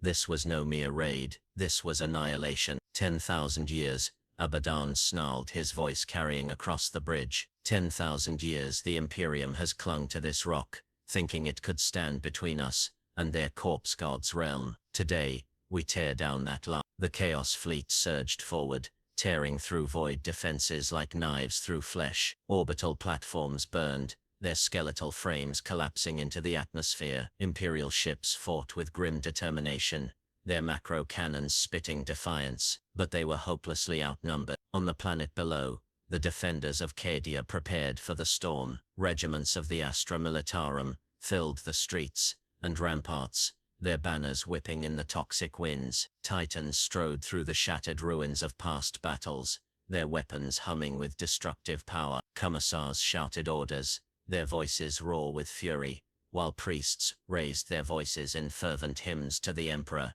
Lord Castellan Creed stood at the heart of the command bastion, his cigar clamped between his teeth, as he surveyed the tactical hololith. His weathered face betrayed no fear, only a grim resolve born from decades of unending war. We hold, he growled, we hold here, or the Imperium dies screaming, as the first Chaos Drop pods tore through the atmosphere, streaking like meteors across the sky. Creed's orders rang out, fortress shields rose, anti-air batteries thundered, and the surface of Cadia erupted into a maelstrom of fire and blood. The initial clash was apocalyptic. World Eaters charged through the flames, their chain axes roaring as they slammed into Imperial line. Noise Marines followed, their sonic weapons shattering stone and flesh alike with waves of discordant sound. Daemonic engines howled, belching warp fire that melted tanks to slag. For every Chaos Warrior slain, another seemed to take their place, clawing its way into reality through gaping warp portals that bled into the air. In the midst of this chaos, a new force descended, not from the eye, but from the void beyond. Thanos' vessel pierced the storm of battle like a dagger of inevitability. Its hull shimmered with alien power, immune to the weaponry of both sides. As it descended, the fighting paused, warriors from both Imperium and Chaos turning to stare at the titanic silhouette that blotted out the sun. The ramp lowered, and Thanos emerged. Flanking him were the 3 Primarchs he had gathered. Guilliman, his blue and gold armor, pristine, amidst the ruin, sword blazing with unyielding purpose. Magnus, his crimson form wreathed in sorcerous flame, staff crackling with forbidden energy. Angron, a storm of barely contained rage, his chain axes already dripping with the promise of slaughter. The sight was enough to stagger even the most hardened veterans. Loyalist and traitor alike faltered, unable to comprehend what they were seeing. Brothers, who had once stood, united under the Emperor, now stood side by side beneath an alien warlord's banner. Abaddon's fury was a palpable thing, his howl of rage shaking the very hull of his flagship. They dare stand with him, he roared. Magnus, traitor to Angron, betrayer of Khorne, Guilliman, coward of terror, I will grind them all to dust. With a gesture, he unleashed the full force of his fleet. Cadia's skies turned to fire as daemonic dropships poured from the heavens, vomiting forth legions of twisted horror. The ground quaked as the largest of the Chaos War machines, daemon engines and titans alike, descended to join the slaughter. The battle that followed was unlike any in Cadia's long history. Guilliman led the Imperial defenders, with unmatched precision, his strategies turning every street and wall into a weapon. Under his command, the Astra Militarum held longer than anyone thought possible, their courage bolstered by the sight of a living Primarch among them. Magnus' sorcery reshaped reality itself. Towers rebuilt themselves in moments, only to collapse upon advancing traitors. Warp firestorms consumed entire platoons of Chaos Warriors, while daemonic portals were sealed shut with runes of power older than the Imperium itself. Angron was fury incarnate. Where Guilliman defended, and Magnus manipulated, Angron destroyed. He hurled himself into the thickest fighting, his chain axes carving arcs of gore through the enemy ranks. No formation could withstand his charge, no champion survive his wrath. And at the center of it all, Thanos moved like a living cataclysm. Bolt of fire shattered harmlessly against his skin. Blades that had tasted the blood of demigods broke upon his gauntlet. He struck with terrifying precision, each blow not merely killing, but shattering the enemy's will. Wherever he walked, silence followed, a silence born of awe and dread. Yet for all their might, even they could not stem the tide forever. Abaddon himself descended to the surface, leading his Black Legion, in a final, all-out assault. His duel with Thanos shook the foundations of Cadia. Dracnian screamed as it clashed with the alien gauntlet, warp energy and alien power tearing the air apart. Around them, Guilliman and Magnus fought side by side, their ancient enmities drowned beneath the necessity of survival, while Angron clashed with his former legion, his roar shaking the heavens. In orbit, a greater threat loomed. The black stone pylons that had long held the Eye of Terror's energies at bay began to shatter under sustained bombardment. As they fell, the raw fury of the warp surged unchecked, tearing at reality itself. Massive rifts opened across the planet, swallowing entire regiments whole. Creed watched from his command post, horror dawning in his eyes. The pylons, Emperor help us. The pylons are falling. Thanos saw it too. For the first time his calm faltered. The destruction of the pylons would not merely doom Cadia, it would open the path for the Eye of Terror to expand, swallowing entire sectors in madness. Even his vision could not account for that level of chaos. He struck Abaddon with a blow that sent the despoiler crashing through a cathedral wall. The War Master vanished into the warp swirling mists, his roar fading into the storm, but victory was hollow. The ground beneath Thanos' feet trembled violently, cracks spreading outward like veins of fire. The planet itself was breaking apart. Gilliman shouted over the roar of collapsing Earth, "We must withdraw. If we remain, we are lost." Magnus cast his gaze skyward, his voice trembling with barely contained power. "It is too late." The eye spreads. "Kaedia is doomed." Even Angron paused, his rage momentarily drowned beneath the sheer scale of destruction. As the last of the pylons crumbled, a vast rift tore open across Kaedia's surface. Cities fell into the abyss, mountains folded like paper, the sky became a whirlpool of warp light and fire. Thanos turned his back on the chaos, his expression unreadable. "Then, let it fall," he said, his voice calm amidst the apocalypse. "From ruin comes clarity." The surviving forces fled aboard whatever ships they could reach, Imperial and Chaos alike cast into the void by the planet's final death throes. When the light faded, Kaedia was no more. Across the galaxy, worlds trembled at the news. The unbreakable gate had been shattered. The eye of terror surged outward, devouring stars and systems in a tide of madness. And in the cold darkness of space, Thanos stood with his gathered Primarchs,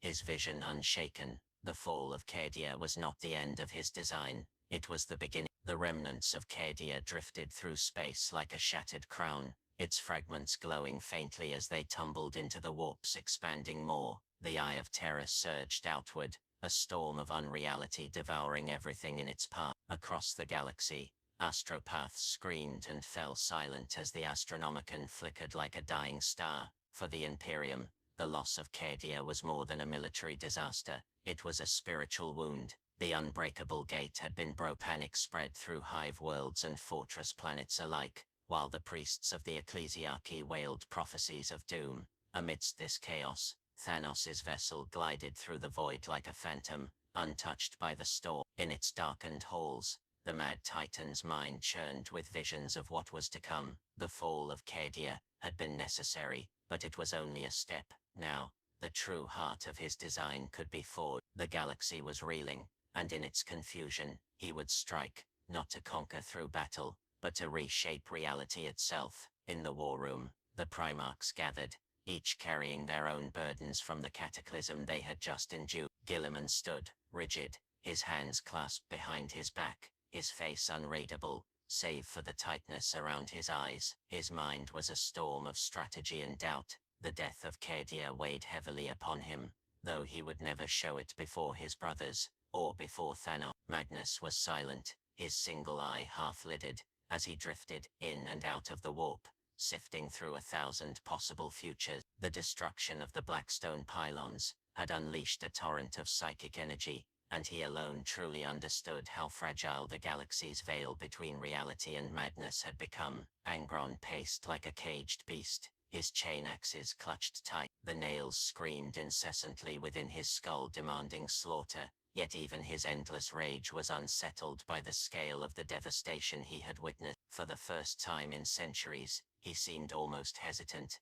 as though the collapse of Kaedia had revealed a battlefield too vast, even for his fury to encompass. Thanos stood apart from them all, silent, his massive frame cast in shadow. When he finally spoke, his voice was calm, yet it carried an undertone of immense finality. Kaedia has fallen, and with it, the Imperium's illusion of permanence. They will look to their emperor and see only silence. They will turn to their faith, and find only ashes. This is the moment when something new must rise. Gilliman's eyes narrowed. "Something new under your rule, you mean, not rule," Thanos corrected, his gaze sweeping across them. "Balance. A galaxy united not by the whim of a god, or the hunger of the warp, but by necessity. The four of you," his hand gestured to the assembled Primarchs, "are fragments of a design older than even your father's dream. Each of you embodies an aspect of this galaxy's strength, yet alone you are incomplete. Together you can be the foundation of a new order." Magnus stirred,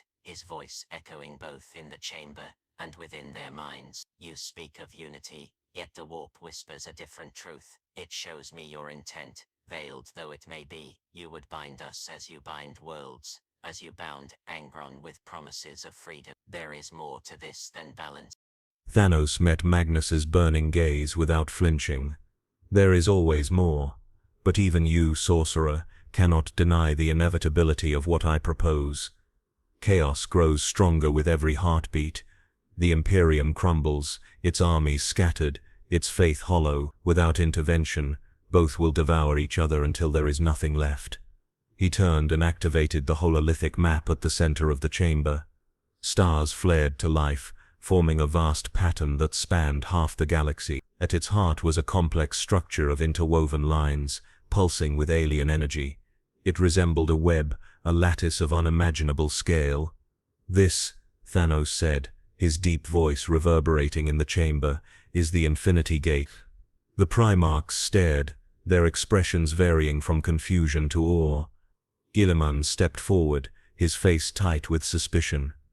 "A weapon, a tool," Thanos replied, "forged from what remains of the Blackstone pylons, combined with the essence of beings such as yourselves. The Emperor sought to shape the warp through will alone. I will do so through design. With this gate, the warp can be restrained, directed, its chaos rendered into order. The gods will no longer feed upon the madness of mortals. Their hunger will be starved." Magnus's eye widened as realization dawned. "To reshape the warp itself, that is madness even beyond my father's reach." "Madness," Thanos said evenly, "or inevitability. The difference lies in success." Engron snarled, shaking his head. "And what does this have to do with us?" "Plainly, alien." Thanos's gaze fell upon each of them in turn. "The Infinity Gate requires more than material. It requires power, living power. Each of you is a fragment of a whole, forged from the Emperor's design. Your essence is the key that will bind the gate and make it function." Guilliman's hand went to the hilt of his sword. "You mean to use us as fuel?" "Not fuel," Thanos corrected calmly. "Anchors. Without you, the gate cannot function. With you, it will not merely contain chaos, it will end it. Imagine it, Guilliman, a galaxy free of daemons, free of heresy, free of war without end." The ultramarine Primarch's jaw tightened. "And at what cost?" "The Emperor himself could not master the warp without sacrificing his own body and soul. You would have us believe you can succeed where he failed." Magnus's voice rose, sharp and dangerous. "Perhaps he can succeed. I have seen fragments of futures where the warp falls silent, its screaming mouth sealed shut, and in every vision he stands at the center, his hand closing around all we are." Thanos stepped closer, his immense shadow falling over them. "The galaxy will break whether I act or not. The eye of terror grows even now. Soon it will consume entire sectors, then entire segments of the galaxy. You can fight forever and accomplish nothing. Or you can stand beside me and create something eternal." Guilliman's grip on his sword faltered. Doubt gnawed at him, unspoken but present. Magnus's eye burned with conflicted desire, while Engron shifted restlessly, caught between rage and incomprehension. "Consider this," Thanos said, lowering his voice to a near whisper. "Your father's throne consumes 1,000 souls each day, just to keep a single light burning in the warp. I offer you a different throne, one that does not demand endless sacrifice, one that can hold the galaxy together without blood and fire." The chamber fell silent. Even the hum of the ship's engines seemed to fade. The words hung in the air, heavy and undeniable. At last, Guilliman spoke, his voice low. "If we refuse," Thanos's expression did not change, but the weight of his presence filled the room like a crushing hand. "Then I will build it without you, but understand this. Without your strength to anchor it, the gate will still function. It will simply consume all that lives." Magnus's staff struck the floor with a sharp crack, echoing like thunder. "You leave us no choice." "There was never a choice," Thanos said, his gauntleted fist closing slowly. "Only inevitability." As the hologram of the Infinity Gate burned brighter, the galaxy itself seemed to tremble. Outside, the stars shifted, their light bending, as though reality was already beginning to warp around Thanos's vision. And far away, in the warp's deepest abyss, the Chaos Gods screamed, not in laughter, but in fear. The Emperor's palace rose like a continent of gold and iron, its walls bristling with weapons older than most civilizations, its towers piercing the storm-choked skies of holy terror. For 10,000 years, it had stood unassailable, a bastion against the nightmare tides of the galaxy. Now, its spires burned. From orbit, the planet was a wound in the void, its surface obscured by clouds of ash and fire. The eye of Terra's expansion had rippled across the galaxy like a great devouring maw, and now its tendrils brushed the very edges of the Sol system. Reality trembled under the strain, and the warp howled with voices eager for the final feat. Thanos' fleet pierced the defenses like a blade of inevitability. Imperial battleships surged forward to meet him, their hulls bristling with macro cannons and lance batteries. They fought with the desperation of the doomed.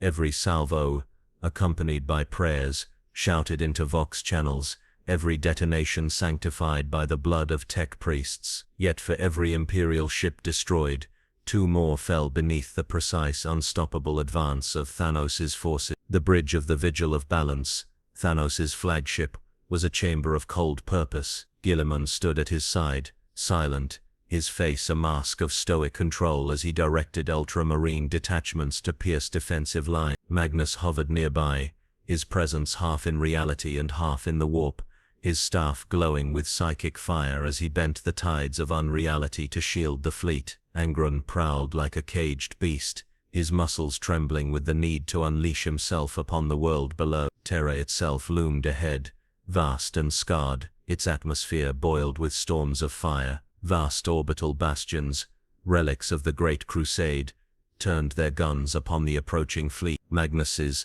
sorcery countered their volleys, redirecting their fire into the warp, or folding the trajectories back upon themselves so that the bastions annihilated one another. Angron laughed at the destruction, but Guilliman's expression only hardened. "This is not conquest," Guilliman said, his voice low, his eyes never leaving the burning world. "This is desecration.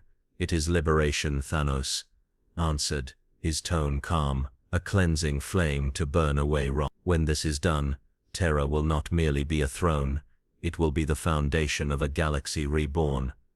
On Terra's surface, panic reigned. Billions of Imperial citizens filled the streets, their hymns of devotion drowned beneath the roar of distant artillery. Ecclesiarchs screamed proclamations of faith, while commissars executed deserters by the thousand to maintain order. The Adeptus Custodes, golden warriors, who had not known rest since the heresy, gathered in the shadow of the Eternity Gate, their weapons gleaming as they prepared to sell their lives dearly. In the deepest chamber of the palace, the golden throne flickered. The Emperor's desiccated body trembled as his will surged outward, sending a wave of psychic force rippling through the warp. Astropaths across the Imperium died in an instant, their minds burned to ash by the message he sent. Terra must not fall, but even his unimaginable power could not halt what was coming.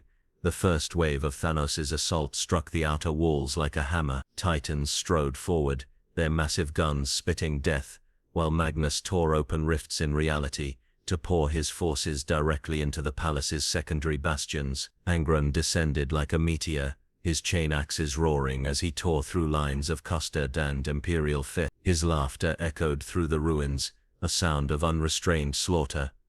Guilliman led his ultramarines with precise, surgical strikes, not for the sake of destruction, but to control the battle's shape. Though he fought beneath Thanos' banner, every motion was calculated to preserve as much of Terra's infrastructure as possible. Even as the defenders crumbled, his heart ached with every command, every decision to sacrifice one fortress to preserve another. Thanos moved through the battle as if the carnage around him were mere noise. Bolter fire glanced off his skin, blades shattered upon his gauntlet. He advanced steadily toward the Eternity Gate, each step a declaration of inevitability. His goal was not Terra's destruction, but what lay beneath, the Emperor himself.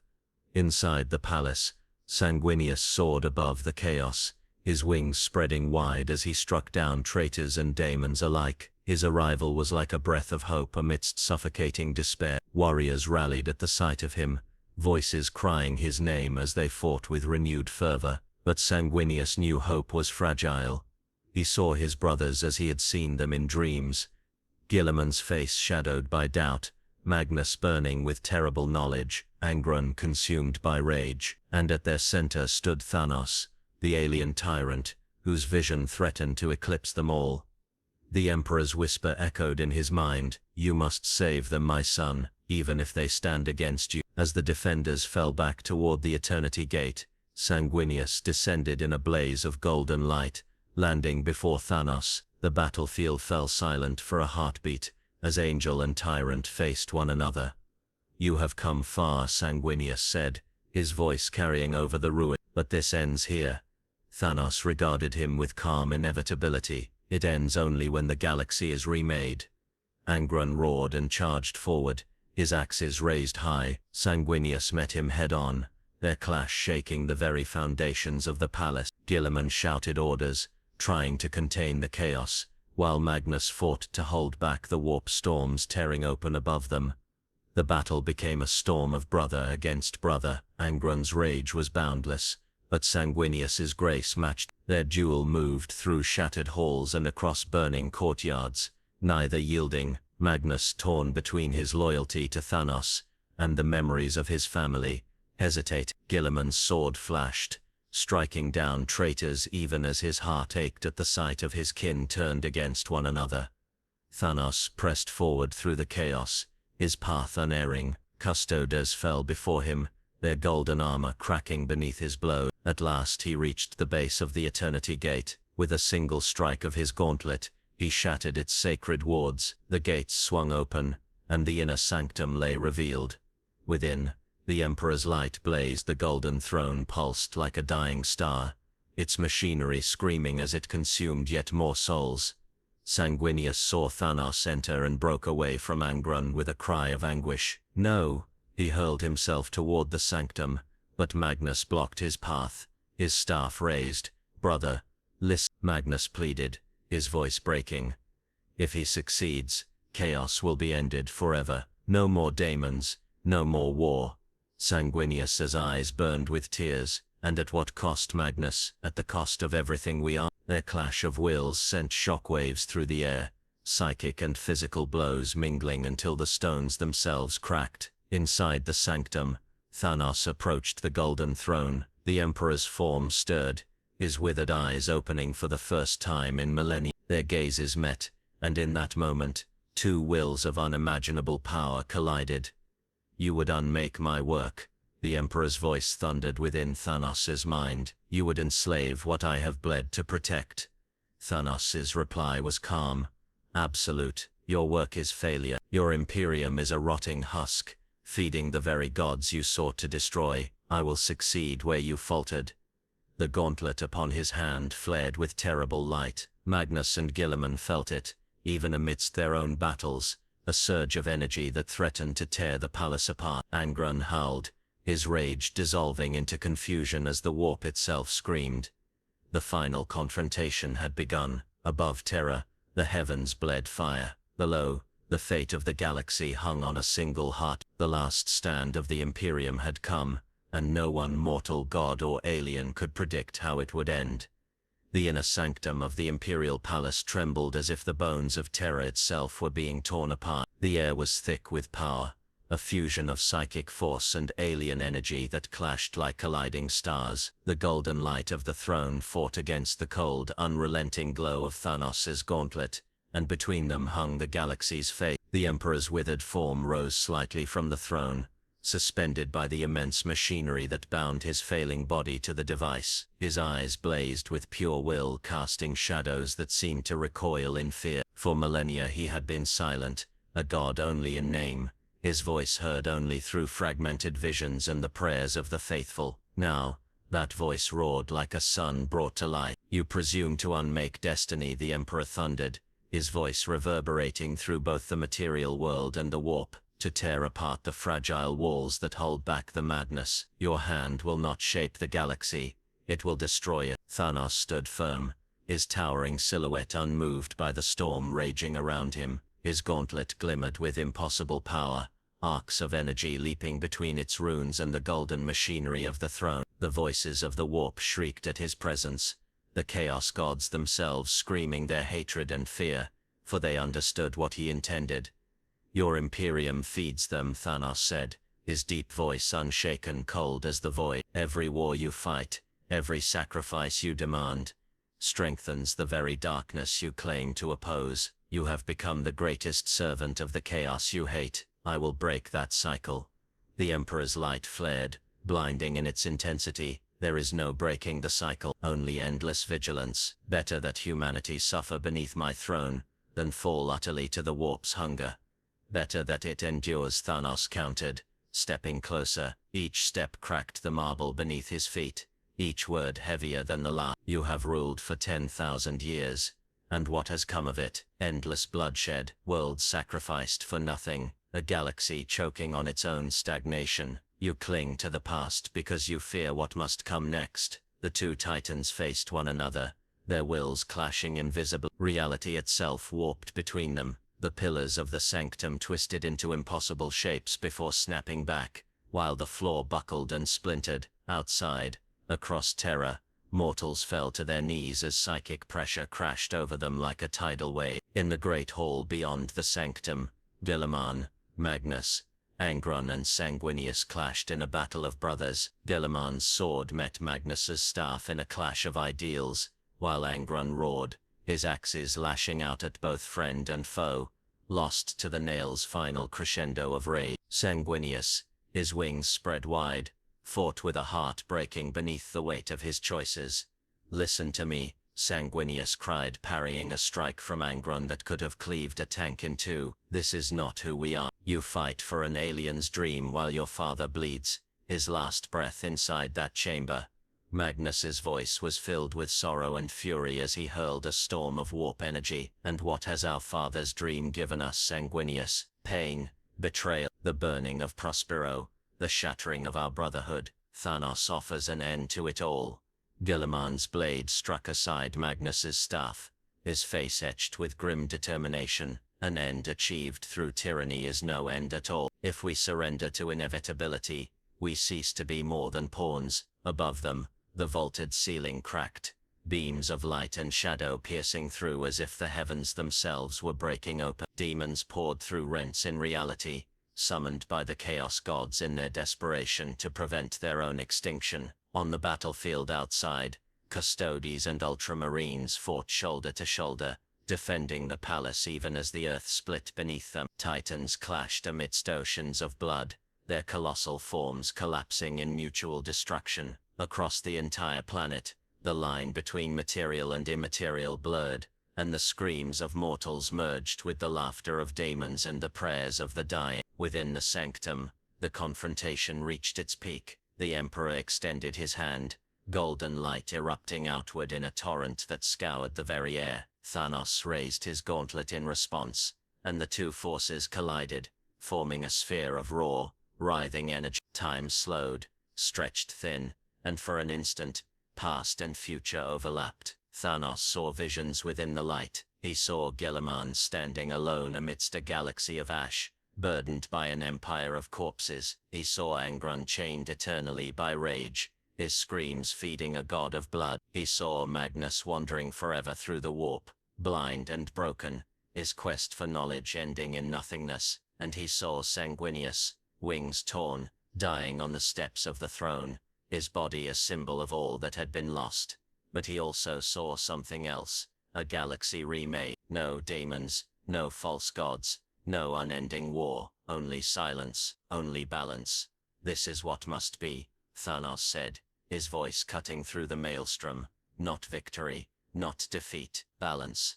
The Emperor's response shook the galaxy, and in that silence there will be no freedom, no will. You would turn all life into stones upon a board, forever unmoving. That is not balance, that is death. The sphere of energy collapsed inward with a deafening crack. The shockwave blasted outward, hurling Guilliman, Magnus, Angron and Sanguinius to the ground. Across Terra, battles froze as warriors of all factions turned to the palace, sensing the decision being made within. Sanguinius dragged himself to his feet, his wings tattered, his breath ragged. With a final cry, he hurled himself into the sanctum. He burst into the chamber just as Thanos brought his gauntlet down toward the heart of the Golden Throne. In that frozen moment, he saw the truth of both beings. The Emperor was not merely a god, but a man clinging desperately to his vision. Thanos was not merely a conqueror, but a force of nature, willing to sacrifice all for his design. Sanguinius acted without thought. With a single desperate motion, he interposed himself between the two titans. The gauntlet struck him squarely, and light consumed the room. The explosion that followed was beyond sound or sight. A column of energy pierced the sky, visible from every corner of Terra. Across the galaxy, warp storms faltered for a heartbeat, then surged anew. Their screams redoubled. When the light faded, silence reigned. The throne was shattered, its machinery reduced to ruin. The Emperor's body lay still, his golden light extinguished. Sanguinius knelt beside him, his own form broken, his final breath, a whisper of love and sorrow. Thanos stood amidst the wreckage, his gauntlet smoking, his armor scorched. For the first time, he seemed uncertain. His hand trembled slightly as he looked upon Sanguinius' still form. Behind him, Geliman rose unsteadily, blood streaking his face. Magnus collapsed to one knee, his staff clattering to the floor. Angron, his axes fallen, stared blankly, the nails in his skull silent for the first time. The galaxy itself seemed to hold its breath. Finally, Thanos spoke, his voice low and hoarse. "It is done." "No," Geliman said, his voice breaking. "It is only beginning." All across Terra, the surviving warriors, Imperial, traitor, alien, looked to the palace and saw the rising dawn. Some wept, some screamed, some fell silent, unable to comprehend what had occurred. The warp howled with unbridled fury, the chaos gods raging against a future they no longer fully controlled. Thanos turned away from the broken throne, his shadow stretching long across the ruins. "The galaxy will remember this day," he said, his tone unreadable, whether as its salvation or its doom. And with that, he departed into the void, leaving behind a world forever changed. As the sun rose over Terra, its light fell upon a galaxy poised between rebirth and annihilation, a new dawn, or eternal night.